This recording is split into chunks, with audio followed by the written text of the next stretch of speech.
Warning: the following podcast is intended for mature audiences and does contain spoilers. If you are sensitive to anything in particular, I recommend looking up this film on doesthedogdie.com. It is a user-submitted database that is filled with all sorts of different trigger warnings and content warnings for people who may be sensitive to those things. Check it out and take care of yourself. Welcome back to We Creeps, the podcast where you can get all of your spooky without any of the scares. I am your host, Evan Exhumed, and every week I provide an in-depth summary, review, and trivia for the latest horror releases, classics, and some weird ones you probably never heard of. This week I will be covering the 2019 horror film Hanukkah. The film was written and directed by Eben Magar. It stars Charles Fleischer, Sid Haig, Caroline Williams, PJ Souls, Dick Miller, Sadie Katz, Sarah French, and a bunch of other people who I don't really give a shit about because this is probably one of the worst fucking movies I've ever seen in my goddamn life. And as someone who is Jewish and has a passion for horror and all horror related things, I was really excited to watch this one, but it ended up being the biggest piece of shit that I've ever seen. So of course I had to do an episode on it. With that little preamble, let's go ahead and get started on Hanukkah, the 2019 horror film. Tradition! The film immediately opens up, letting us know that it is December 8th, 1983. We see Sid Haig, who is playing an old Orthodox Jew who is carrying a severed head, and he places it on a collection of severed heads and goes back to his little menorah, and he's celebrating the final night of Hanukkah. We learn from the radio that he's listening to that this is the Hanu killer, and he goes around, I guess, killing people, Nazis, bad Jews, and carves a Star of David on them as his little MO. Now, I bet you're wondering right out the gate, Evan, this seems a little problematic and this seems a little offensive. And at first when I watched this, I said, well, it really is, but this was also made by Jews, I'm assuming. So, who am I to say? And then I looked it up, and it's actually just made by a guy who had Jewish friends and is Catholic. And he had on-set consultation, don't worry. His sister's boyfriend, who was Jewish, was the sensitivity consultant. So this movie should totally be in good hands. Totally fine. Totally not anti-Semitic. Not at all. Totally. So just wanted to preface that a little bit as we get into this these fucking shenanigans. So we see him go through his home, and he takes his young child down the stairs. We also see his wife, who is in really dirty water for some reason, in a bathtub, and chained to the bathtub. So he's kept her prisoner there for some reason, or maybe that's his wife. I'm not sure. It's not really clear. So he takes his son to the table and lays him down on it. And for some reason, he's naked this entire time. I'm not sure why. I think this is supposed to mimic the binding of Isaac. And so he's about to kill his son, Obi, or Obadiah. And the cops burst in and shoot the fuck out of him. And then we get the title card. So already I feel like the tone is pretty serious at this point. But don't worry, we're about to get fucking whiplashed multiple times from extremely serious horror movie to extremely insanely bad acting horror movie. We then get a very short scene of two people having sex in a car. Apparently the woman is on her period and he still goes down on her, which is very progressive. But right before they are murdered, the new Hanukkah killer spins a dreidel, and it lands on one side, and then all of a sudden the couple screams and the screen goes red. So I guess that means there's a new bad guy in town. So we'll see with that, I suppose. We then go to a bachelor pad where we meet three characters. We meet Adam, who is sort of the quote self-hating Jew, as the other people call him. David, who's just, I don't know, some white guy. And then we have Josh, who is dating Rachel, who I guess everybody in this movie really wants to bone, but Josh is a black Jew, and Adam says some kind of racist things about him, which was really uncomfortable. And then Josh reveals that he's going to Hanukkah dinner with his girlfriend's mother, but his girlfriend is not coming. which is kind of weird. And so Adam kind of implies that Josh's girlfriend, Rachel, her mom wants to bone Josh because he's such a good Jew. And yeah, that's just kind of how this conversation goes. Then we randomly cut to a neo-Nazi, just like with a big old swastika on the back of his head, just cruising down a nice neighborhood, just minding his own business, I guess, but looking pretty intimidating. And the new Hanukkah killer stalks him like he's Michael Myers. And then we suddenly jump to him scalping the Nazi swastika tattoo off of his fucking scalp. And then he cuts a hole in the guy's skull and then makes a kippa from the Nazi's skull, which is pretty fucking metal, but it just feels so silly.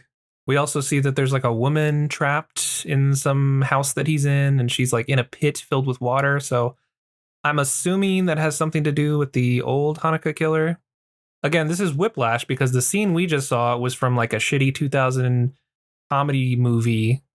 And then now we're in like a hostile situation. So there's just so much fucking whiplash in this movie. So then we jump back to Josh, who has headed to his girlfriend Rachel's mom's house. And he's like, yep, I'm ready to hear and have dinner with you. And he's like, I'm pretty sure Rachel's still coming, right? And she's like, no, she called and said she was going to go to a party or something, but you're still staying, right? And he's like, yeah, I guess so. And the mom gives kind of like this knowing look, basically.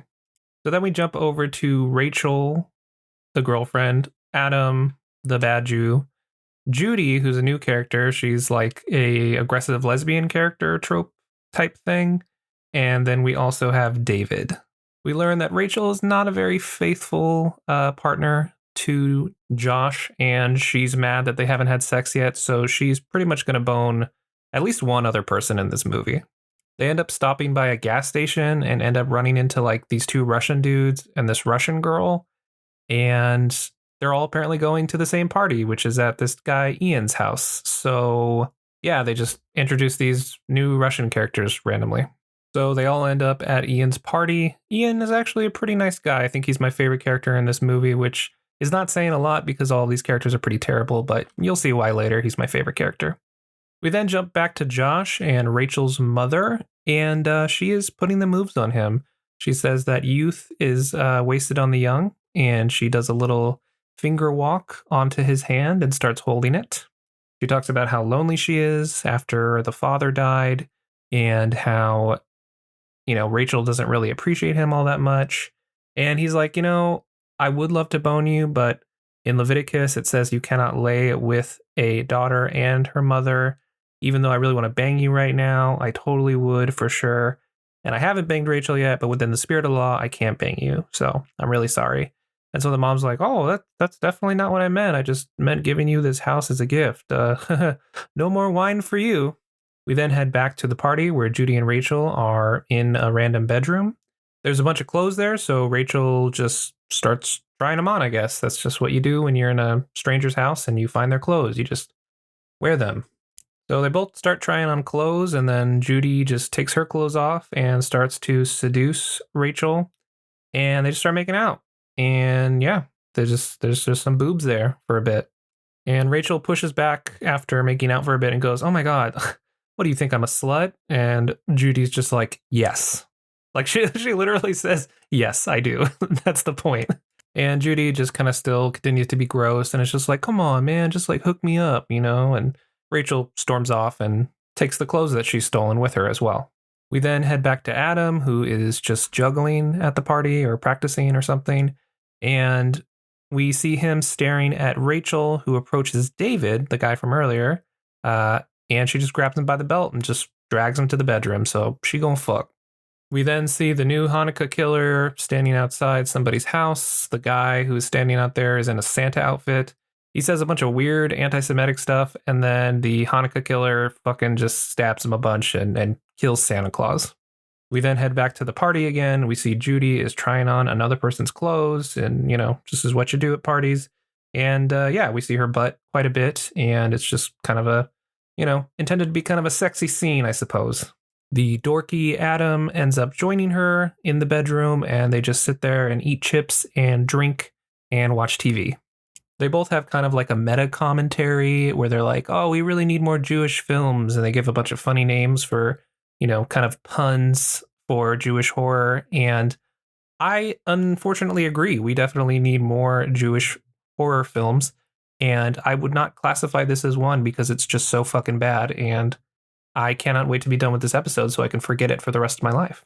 We then jump to a sex scene between David and Rachel, and she is riding him and moaning and screaming, and she says, "Fuck me with that tiny micro dick white boy." So there's a little bit of a implied racial fetishization. Like, is she saying this because she's with Josh, who's black, and so she's fucking a white guy instead because he has a smaller penis, and that implies that Josh has a bigger penis? Because there's already been penis jokes made towards Josh and his size. So yeah, it's just a very strange scene. Again, fucking whiplash. And then we go back to the party with the Russians.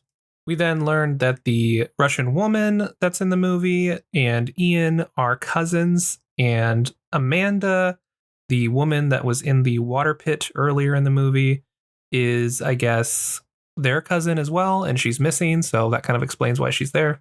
The Russians then use a large dreidel to make fun of Ian and be anti-Semitic and call it gay or something. And I literally don't know how this movie was made because a lot of the cast is Jewish, and Sid Haig specifically, one of the legendary horror icons, is Jewish as well. And this movie is just so fucking offensive and just not even funny.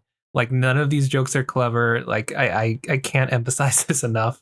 So one of the Russians goes to piss, and as he's pissing, the Hanukkah killer rolls a dreidel by the window that he's peeing by and just leaves it. So maybe he gambled and it's not going to die now. So I don't know. We then return to Adam and Judy, who are still watching TV. Judy has fallen asleep and her ass is just like in the shot. She's just laying on her side in a thong, just booty right there. And Adam is just watching TV. So pretty gratuitous, very, very fan servicey for sure. Then randomly, as he's watching TV, the absolute most anti-Semitic parody video comes on. There's like bacon and, the Israeli president and just a bunch of guys in like Orthodox attire. And there's just like parody music. And so the Hanukkah killer sees him watching it and I guess gets mad. So he's going to probably kill them later now because of it. I don't know why it came on because the implication is just that they were watching cable TV. So I don't know why this video came on for any reason. It almost feels like an excuse for the director to just make the most offensive shit it possibly make, but that's the whole movie anyway. So I don't know. So Judy is woken up by the person who owns the clothes. She's mad and kicks her out of her room. We then join Adam again, and apparently David's car tires were slashed, so they're stranded at Ian's house. And they're like, well, Josh is supposed to pick us up, but it's the Sabbath, so he's not going to be able to drive until Saturday night. So Ian said we could stay here until then, but otherwise we'd have to pay $200 to get a cab ride out of here, which I would just do. I would just do that. I would just split it with my friends. I don't know why that's even an issue here. We also see that the Hanukkah killer is back at the little place that he hides with his victim, Amanda, who's still in the hole. And he just sits there in a chair and stares because I guess he's extremely strict about following the Sabbath where you're not supposed to do any work. You don't need to just sit in a fucking chair for 24 hours, though. So it's a little silly. But yeah, he just sits there and doesn't say a word. And she just kind of yells at him and screams. And he can't finish killing her until the Sabbath is over. One thing that's also kind of funny is that the Hanukkah killer has a menorah that is made out of human bones, which in any other context, that's pretty fucking metal. I would definitely have a replica of that if this movie wasn't so fucking bad. So Amanda actually uses this to her advantage and escapes, but as she is running out of the little cabin that she has been trapped in, she steps onto a bear trap, and that fucks her up pretty considerably.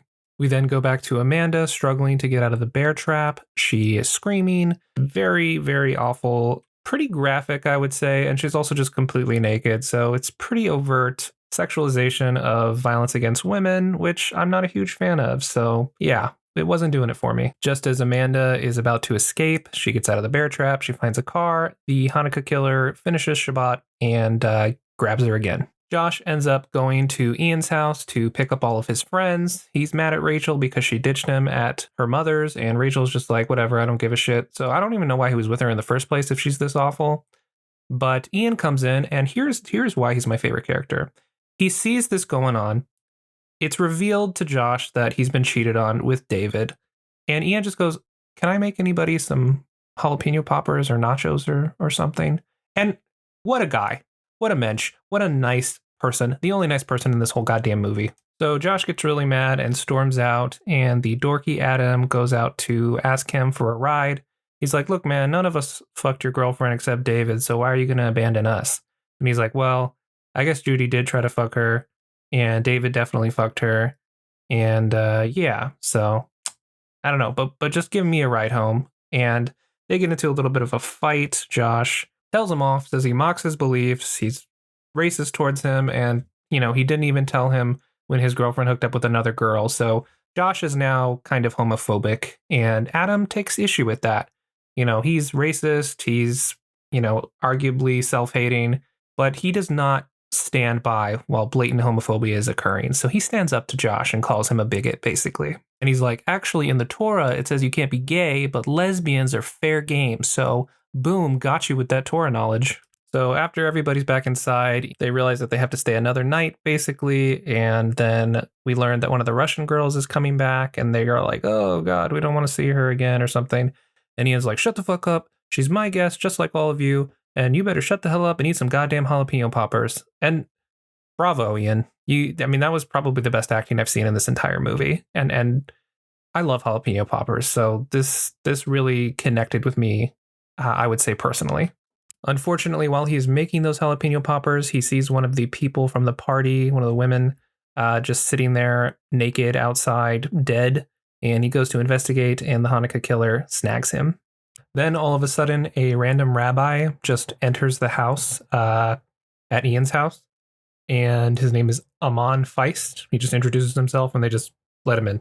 Amon then speaks to Adam and Judy and does a bunch of exposition saying that Judas Lazarus, the guy that they killed in the very beginning, was known as the Hanukkah killer, and he murdered a bunch of people. Then goes on to say that his son, who was almost sacrificed, Obadiah, was put in a psychiatric unit or something, and this guy tried to connect with him, but then ended up ignoring him, and so he has no idea where he ended up going when he became an adult. Spoiler alert, I'm just going to tell you now, Obadiah is the new Hanukkah killer.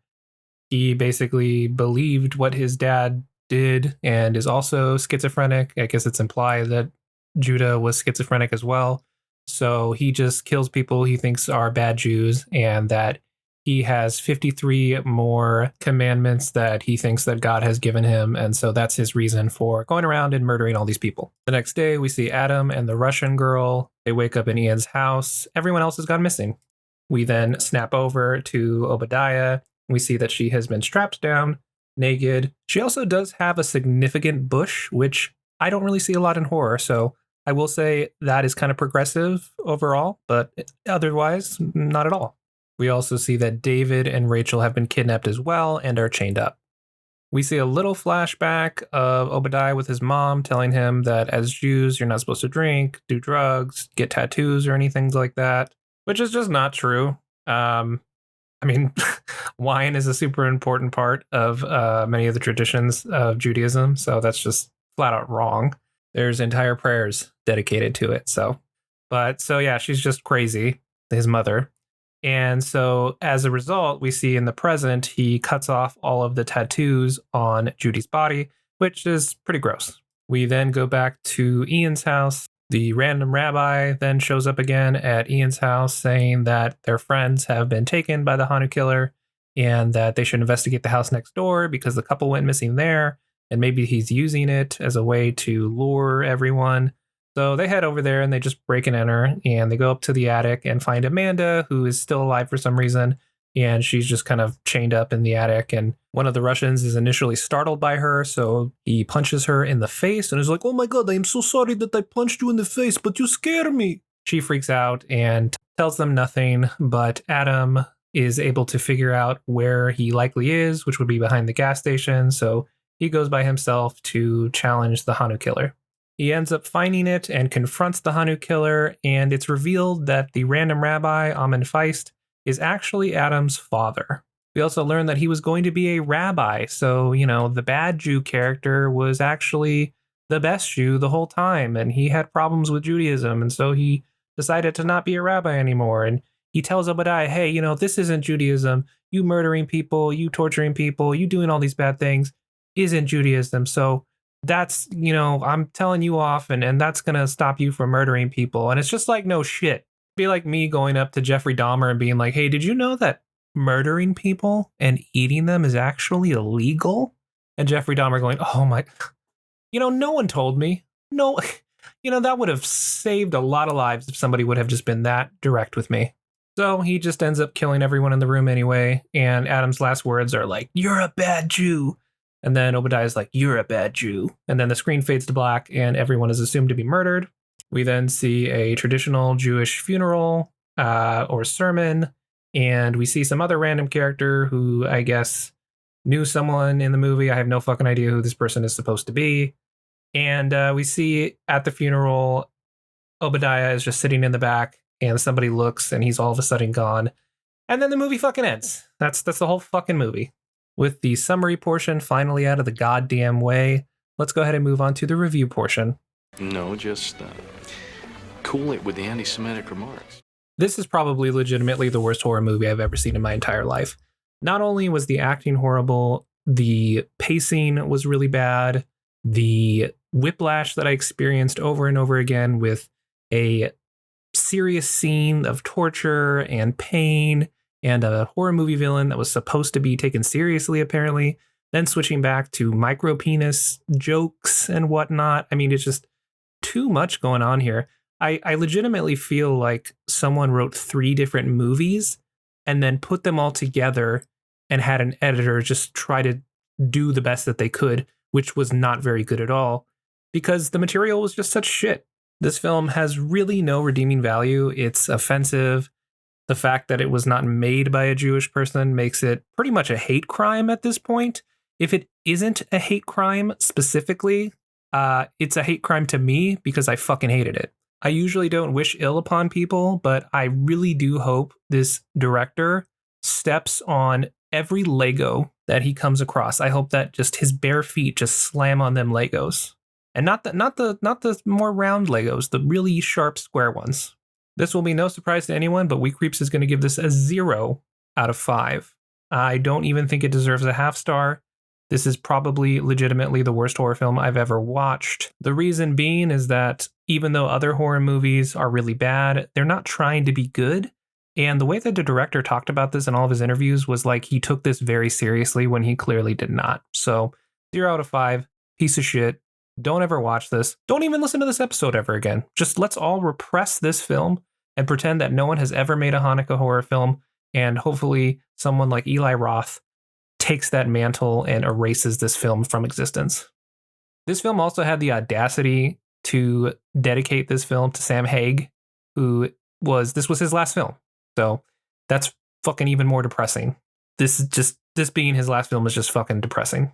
Now with the review portion out of the way, let's move on to Trick or Trivia. If I were a rich man. The film was crowdfunded using Indiegogo, and the goal was $100,000, but only 1% was achieved, which I believe is $1,000. And to those 32 people who donated, go fuck yourself. Trivia number 2, this was Dick Miller and Sid Haig's very last film, which is depressing as hell. Trivia number 3, they somehow fucking got the original person to compose Friday the 13th to do the music for this movie, which was Harry Manfredini. I don't know how they got this guy. Maybe it was a favor to some of these other famous people that were in this movie, but holy shit. God, I really didn't want to have to learn more about this movie, but I owe you trivia, so I'm giving you damn trivia. Thankfully, that's all the trivia that I owe you, so join us again next week for more Trick or Trivia. Thank you so much for joining us on We Creeps' first Hanukkah-themed horror movie. I got the worst one out of the way, so for next year, we'll actually discuss one that's gonna be a lot better. There are other Jewish horror movies, but there are no other Hanukkah horror-themed movies, so I felt obligated to do this one, especially since a lot of you had said that you like hearing me talk about movies that I fucking hate, so here that is. I hope that made you happy, It made me really unhappy, but I do it for love. Do be sure to follow me on all my socials. You can find that on weekcreeps.com or follow the link tree attached to the episode. That said, I am the most active on TikTok and Instagram. I post a lot of little funny horror memes. Some of you may have come from there. If you have, welcome. Glad to have you. If you're looking to support me more directly, you can check out my Patreon. We have different tiers there. And you can also buy some merch. I would love to see some more people rocking the We Creeps merch. It's on TeePublic. Again, you can find all of that at weekcreeps.com. To all my Jewish horror fans, don't forget the Sabbath. To all my non-Jews, have a great week. And for all of you, don't forget to stay spooky out there.